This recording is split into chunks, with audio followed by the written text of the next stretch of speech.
বাংলার দ্বিতীয় বৃহত্তম এবং উত্তরবঙ্গের অন্যতম 900 বছরের পুরনো ঐতিহ্যবাহী শ্রী শ্রী বিকট কালীমাতার পুজো এবং মেলা অনুষ্ঠিত হয় ত্রিমোহিনীতে। সুপ্রাচীন ঐতিহ্য পরম্পরা মেনে মহাসমারোহে অনুষ্ঠিত হলো বিকট কালীমাতার বাৎসরিক পুজো। চৈত্র সংক্রান্তি তিথি সকাল থেকে মন্দিরের গর্ভগৃহে মহাপুজো শুরু হয়।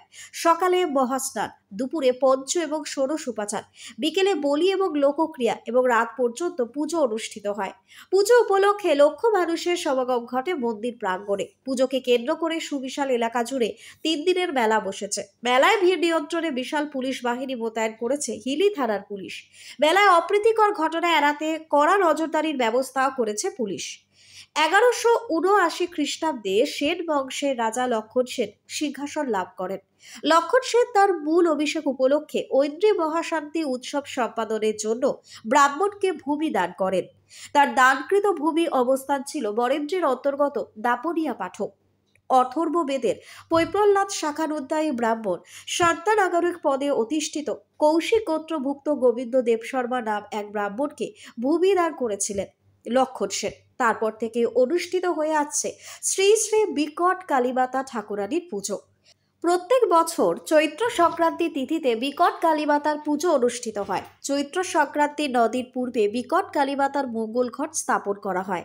তার পঞ্চম দিনে ভক্তের ব্রতের শুভারম্ভ হয়। এদিন চৈত্র সংক্রান্তি তিথিতে বিকট কালীমাতার বাৎসরিক পুজো অনুষ্ঠিত হয়। দুপুরে বিশেষ রীতি বাঁশের ডালায় গোটা ফল নিবেদন করে 9000 মহিলা। বিকেলে বিশেষ নিয়মে 6000 ভক্ত ব্রতের নাগরা ভাঙা এবং লোকক্রিয়া অনুষ্ঠিত হয়। রাতে শতাধিক বিকট কালীমাতার চামুণ্ডা মন্দিরে রীতি মেনে ঐতিহ্যবাহী নৃত্য করে। তারপরে বিশেষ রীতিতে রাতে মহাপুজো অনুষ্ঠিত হয়। এই প্রসঙ্গে বিকট কালীমাতার মন্দিরের সভাপতি রতন সরকার বলেন, লক্ষণ সেন দ্বারা 1179 সালের মন্দির প্রতিষ্ঠা থেকে প্রবাহমান ধারা আজও বজায় রেখে মায়ের পুজো অনুষ্ঠিত হচ্ছে। নদীর আগে থেকে মায়ের পুজো শুরু হয়েছিল, আজ শেষ এবং বাৎসরিক মহাপুজো অনুষ্ঠিত হচ্ছে। সকাল থেকে মায়ের পুজো শুরু হয়েছে, রাত অবধি মায়ের পুজো অনুষ্ঠিত হবে। বিভিন্ন লোকক্রিয়া এবং চামুণ্ডা নৃত্য অনুষ্ঠিত হচ্ছে।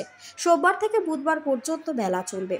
এই প্রসঙ্গে হিলি থানার আইসি শীর্ষেন্দু দাস বলেন, ট্রাফিক এবং ভিড় নিয়ন্ত্রণে বিশাল পুলিশ মোতায়েন রয়েছে। পুলিশ পিকেটিং করে মেলায় করা নজরদারি রাখছে। অপ্রীতিকর ঘটনা এড়াতে পুলিশ তৎপরও রয়েছে। Bureau report, Hili news Bangla.